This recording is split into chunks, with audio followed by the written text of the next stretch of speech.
So the NBA season is right around the corner, and now I would just like to make a prediction about who will win the 2019 MVP.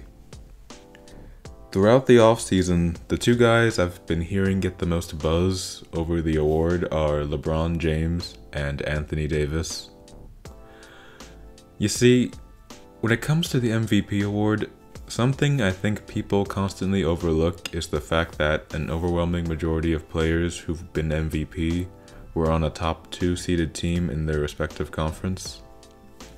Sometimes it goes to a guy on a 3rd seed, but yeah, a top 3 seed is usually a prerequisite for winning MVP. Sure, there are some exceptions here or there, like Westbrook from 2017, but those are few and far between. Like the last time a guy won MVP without being a top 3 seed was like Moses Malone in the 80s. So yeah, that was a long ass time ago. So unless the Lakers or Pelicans are better than I expect them to be, I think either Davis or LeBron being MVP is highly unlikely. The Warriors will likely be the 1 seed in the West, but I don't think any player on their team will win MVP because, well, you know why. The Houston Rockets will probably be the 2nd seed, so Harden does have a great shot at winning MVP again, which is pretty funny because he could legit be going for his 4th MVP in like 5 years, I think, if he won in 2015 and 17. It's a shame that guys who finish 2nd in voting are always forgotten, but that's a video for another day. I have Harden as being the 2nd most likely winner of the award. However, I don't think Harden and the Rockets will be as great in the regular season as they were last year. Not because they're worse, but because I think their team has reached a point where they shouldn't really care about the regular season. They won 65 games last year. They already proved that they're a great team and can have a great regular season.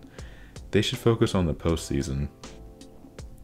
Harden's playing style is very taxing on the body. It's why he always underperforms in the postseason, because like he's so tired by the time the playoffs come around. And we saw that last year. And then Chris Paul got injured in the middle of a series that they probably would have won if he was healthy. So because of all this, I think, or at least I hope, Harden will pace himself a little more in the regular season and save his energy for the playoffs.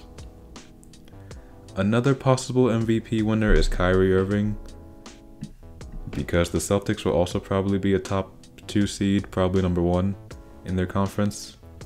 But the thing with Kyrie is, I don't think he'll be individually great enough or put up good enough stats to win the award. So with all this being said, my pick for the 2019 MVP is Kawhi Leonard. The Raptors won 59 games last season and were the 1st seed in the East. They can definitely win about as many games, maybe more, with Kawhi. He is definitely an upgrade over DeMar DeRozan. In addition to that, the Raptors also got Danny Green in the trade. And Green may not be as good as he once was, but he's still a quality 3-and-D guy. Also, Dwayne Casey got fired, but the assistant coach, from what I hear, is the reason why the team started moving the ball more on offense. So if that's the case, then the firing should not hurt them too much. If Kawhi comes back healthy, engaged, plays like he did in 2017, the Raptors could win like 63 games. 60 wins plus great stats is pretty much a guaranteed MVP award in almost any season, and the Raptors could also end up in the finals as well. For the sake of not making this video too short, I guess I'll start talking about a different but sort of related topic. I'm going to tackle the biggest myth I hear about this Kawhi Leonard-DeMar DeRozan trade and the common argument I hear as to why the Raptors should not have done it. I often hear people say that now that LeBron is out of the conference, the Raptors should have, kept the team together to see if they can actually make it to the finals because their biggest roadblock is gone. But I think what a lot of people are forgetting, because of the fact that the Cavs had beaten them the last 3 years, is that the Raptors were known as playoff chokers even before they faced LeBron. Like, I'll just go through their playoff history right now. So their recent playoff streak started in 2014, And in that year, they lost to the lower seeded Brooklyn Nets in the first round. Of course, Lowry and DeRozan both heavily underperformed. But you know, that was their first time in the playoffs. At the time, a lot of people gave them a pass due to their lack of experience. A lot of Raptors fans were just glad to be back in the playoffs. Okay, let's move on to 2015, when they were swept by the once again lower seeded Washington Wizards. And Lowry and DeRozan played even worse this series than they did against Brooklyn.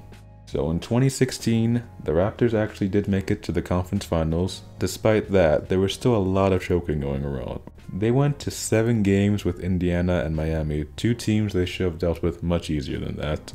Paul George almost carried a clearly inferior Pacers team into an upset series victory. If the Pacers didn't blow a big lead in the fourth quarter of Game 5, they probably would have won that series. And then in the Miami series, the Heat were playing without Chris Bosh, and many players on the Heat were underperforming. Despite all of this, a 34-year-old Dwyane Wade almost carried the Heat to a series victory against a better team.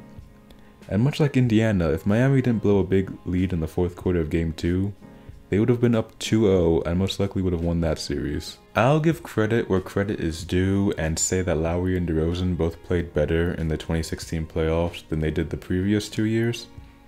But I would still say they underperformed massively, especially against Indiana. And against Miami, they were good every other game, which is still better than the previous playoff runs, but if your 2 best players can only be good every other game, you're not going to get very far in the playoffs. Okay, so I just went on a little tangent about the Raptors' history of choking in the playoffs, and I've gotten away from the Kawhi Leonard trade entirely. But the only reason I brought all of this up is to remind you guys that the Raptors have always been playoff chokers, and it wasn't just LeBron that made them underperform.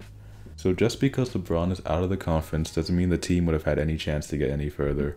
The Raptors maximized their potential with that core of players. And the fact of the matter is, DeMar DeRozan is simply not good enough to be your best player in a deep playoff run. This is why I don't mind the move to upgrade from choking DeRozan to an actual superstar, far superior player in Kawhi, who actually shows up in the playoffs and is elite on both ends of the floor. Anyways, will Kawhi resign at the end of the season? I don't know. I guess we'll just have to wait and see.